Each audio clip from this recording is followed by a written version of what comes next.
Bienvenidas y bienvenidos. Hoy vamos a meternos a fondo con un concepto que seguro que os suena, la cuarta pared. Hola, sí, un término que vemos y oímos por todas partes, ¿verdad? Teatro, cine, series, videojuegos. Exacto. Vamos a usar como guía un artículo bastante completo de Wikipedia para desgranar qué es exactamente, de dónde viene esta idea de una pared invisible. Y sobre todo, ¿por qué romperla? ¿Por qué atravesarla puede ser tan potente? O tan divertido, claro. Eso. ¿Alguna vez, viendo algo, un personaje ha parecido miraros, hablaros directamente? Como si supiera que estáis ahí. Ajá. Pues de esos momentos vamos a hablar. Venga, entremos en materia. Empecemos por lo básico, por la definición pura y dura. La cuarta pared es una convención, una pared imaginaria, invisible, que separa a los actores del público. Como si no estuviéramos. Imaginemos un escenario de teatro, el típico con el arco de proscenio. Si la escena es una habitación con sus 3 paredes, el decorado de caja que llaman, Sí. pues la cuarta pared sería esa abertura, ese hueco por donde mira el público. La fuente cita El jardín de los cerezos, de Stanislavski, de 1904.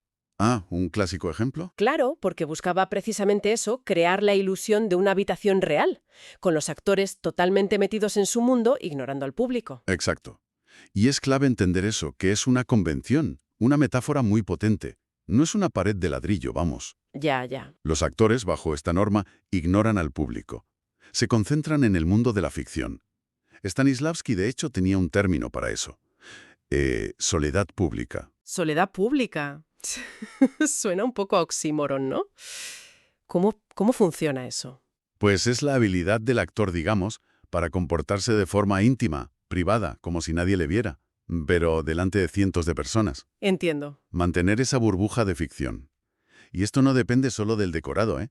Puede ser un escenario casi vacío o con el público pegado. La convención es más bien mental. Pero, a ver, esa barrera es total. Los actores realmente no perciben nada del público. Bueno, en la práctica. Hay matices.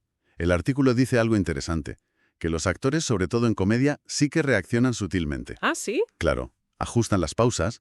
Si hay una carcajada gorda, esperan un poquito a que baje para soltar la siguiente frase y que no se pierda. O sea que hay una escucha activa, aunque disimulada. Exacto. La ilusión para el público se mantiene, pero el actor no está en una campana de cristal. Entendido.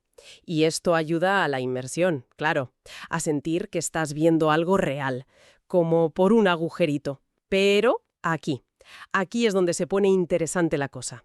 ¿Qué pasa cuando se rompe? Ajá. Cuando un personaje de repente se gira, te mira a los ojos y te habla. O reconoce que está en una obra, en una película. Eso es romper la cuarta pared. Es metateatro puro, o metacine, metatelevisión, si mira a cámara. Justo. Y para entender por qué impacta tanto esa ruptura, hay que ver cómo se consolidó la pared. No apareció de la noche a la mañana. Claro. Fue un proceso largo ligado al auge del ilusionismo en el escenario, desde el siglo XVI más o menos. Se buscaba cada vez más realismo. Y culminó en el siglo XIX, con el realismo y el naturalismo. Ahí es donde la idea de la cuarta pared se asienta de verdad, se convierte casi en la norma. Pero la idea de separar actor y público es del XIX. Me suena que alguien lo dijo antes. La idea conceptual sí es anterior. Se suele citar a Diderot, el filósofo francés. Ya en 1758 les decía a actores y escritores: imaginad un muro enorme que os separa del público y actuad como si el telón no se hubiera levantado. Vaya, qué gráfico. Es una imagen muy clara de esa barrera mental que buscaba. ¿Y el término en sí, cuarta pared, cuándo se empieza a usar así? Parece que se populariza más tarde, ya en el XIX. La fuente menciona a un crítico inglés, Leigh Hunt, que usó la metáfora en 1807. Y luego ya se empieza a hablar de la teoría de la cuarta pared. Ah, una teoría y todo. Sí. Hay una cita muy buena del actor Henry Irving, en 1879, sobre una producción de Hamlet. Decía que había que pensar el escenario como si tuviera 4 paredes, aunque la cuarta fuera invisible, para centrarse en el texto. Entiendo, para concentrarse. Poco después, un periódico ya usó la expresión Fourth Wall Theory tal cual. O sea que antes de todo este realismo, el teatro era distinto. Pienso en Shakespeare, ¿no? Con los personajes hablando solos, pero para el público. Claro, los soliloquios, los apartes, eran constantes. El teatro griego, el renacentista, La comunicación directa con el público era parte del juego, No había pared que romper, básicamente. o la pared era mucho más porosa, digamos. La cuarta pared como convención fuerte es hija del realismo, y por eso mismo romperla después se convirtió en algo llamativo, significativo. Y se usa con distintas intenciones, me imagino. No solo para hacer reír. Exacto. Puede ser cómico, como en la pantomima o el teatro para niños. El ejemplo de Peter Pan pidiendo aplausos para salvar a Campanilla es mítico. Si creéis en las hadas, aplaudid. ¿Quién no ha aplaudido alguna vez? Es una ruptura total que busca la participación. Pero también puede ser dramática, ¿eh? Para interpelar al público, para hacerlo cómplice o para subrayar que lo que está viendo es una construcción, una ficción. Vale, eso en teatro. ¿Y cómo se lleva esto al cine? ¿Que no hay público en directo? Bueno, en el cine la cámara es como el proscenio, el arco del proscenio, digamos. Y mirar a cámara es el equivalente a hablarle al público del teatro. Claro. Y hay ejemplos desde súper temprano. La Fuente cita una peli muda de 1918, Men Who Have Made Love to Me. La protagonista Mary McLean paraba la acción y se dirigía a la audiencia. En 1918. Vaya. Y en comedia, bueno, es un clásico. Oliver Hardy, el gordo, mirando a cámara como diciendo, ¿veis lo que tengo que aguantar? O Groucho Marx, que era el rey de esto. Buah, Groucho era tremendo. Recuerdo esa anécdota de El conflicto de los Marx, que durante un solo de piano de Chico se gira y le dice al público: bueno, si quieren pueden ir al vestíbulo a fumar un pitillo hasta que termine. Totalmente. Romperla con esa naturalidad.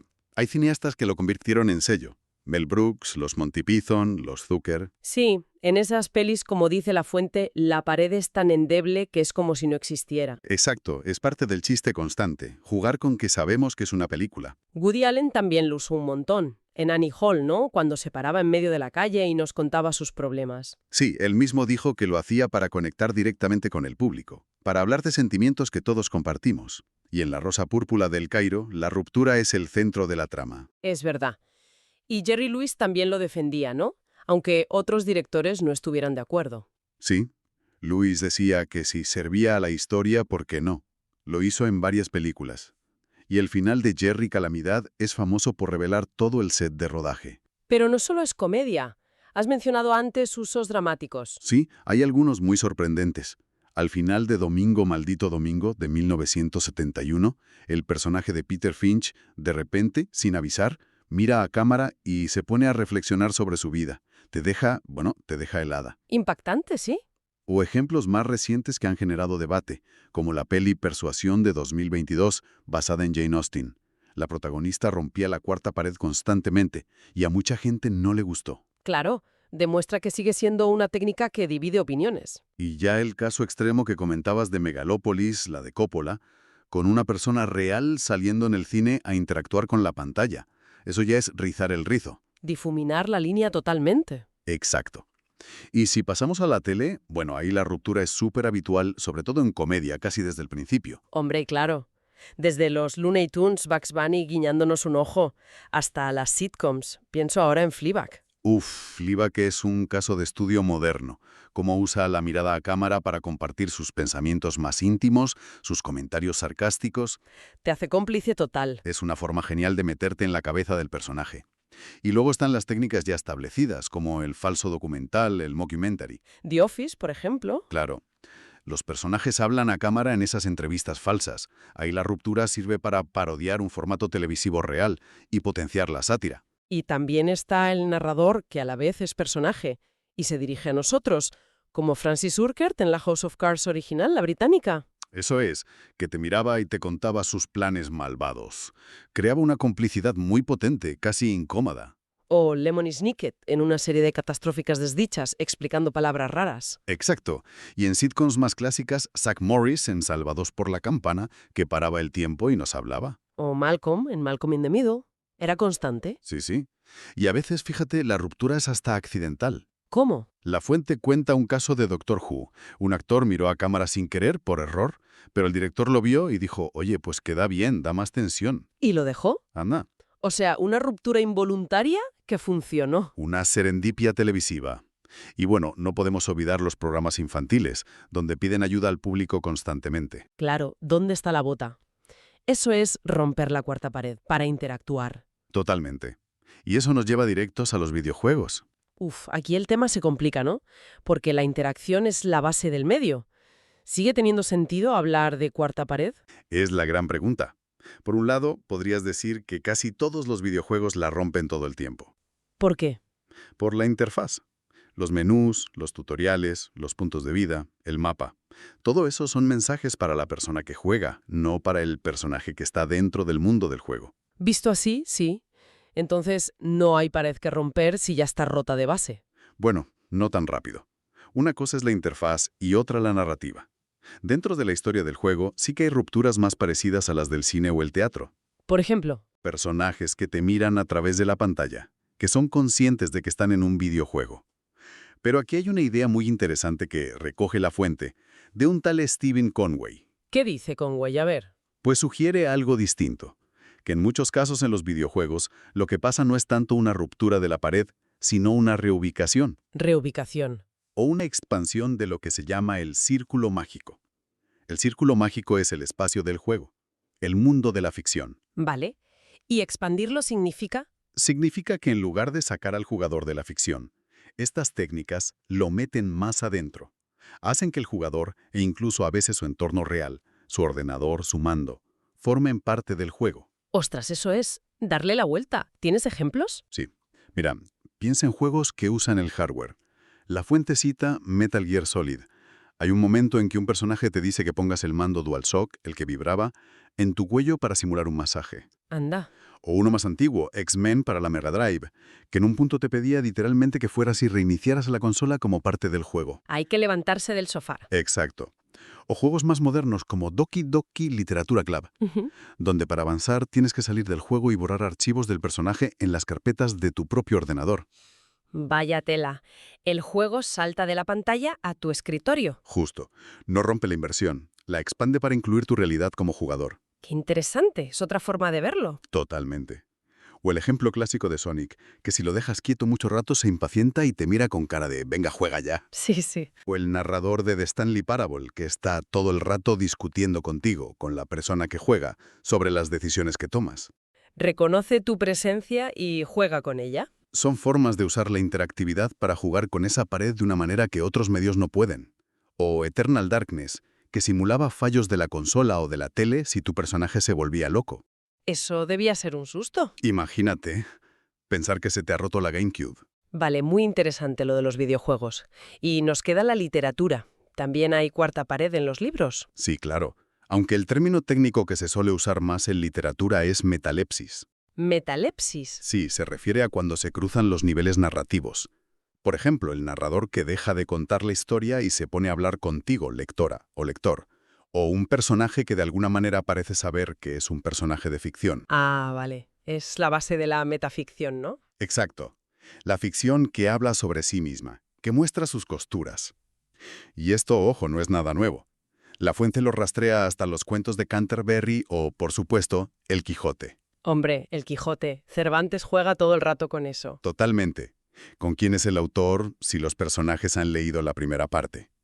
Y Jane Austen también, en La abadía de Northanger, se ríe de las novelas góticas dirigiéndose al lector. Supongo que el efecto aquí es diferente, ¿no? Porque leer es una experiencia solitaria, no como ir al cine o al teatro. Claro, la relación es mucho más íntima, entre el texto y tú.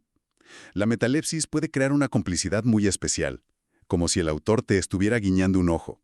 O puede usarse para hacerte reflexionar sobre cómo lees, sobre qué es la ficción. A veces es el narrador el que habla, como en Tristram Shandy, que es un lío constante. O a veces son los personajes los que parecen tener conciencia. Se puso muy de moda con el posmodernismo en el siglo XX. Autores como Kurt Vonnegut, en Desayuno de Campeones, que aparece él mismo como personaje en su novela.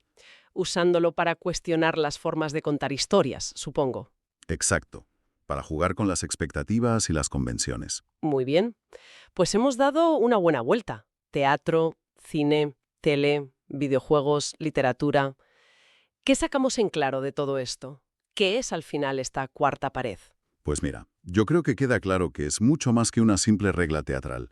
Es un concepto clave para entender cómo hacemos y cómo recibimos ficción, en cualquier formato. Nació de esa búsqueda de realismo, de crear una burbuja perfecta. Eso es, de la ilusión de estar viendo la vida misma sin ser vistos.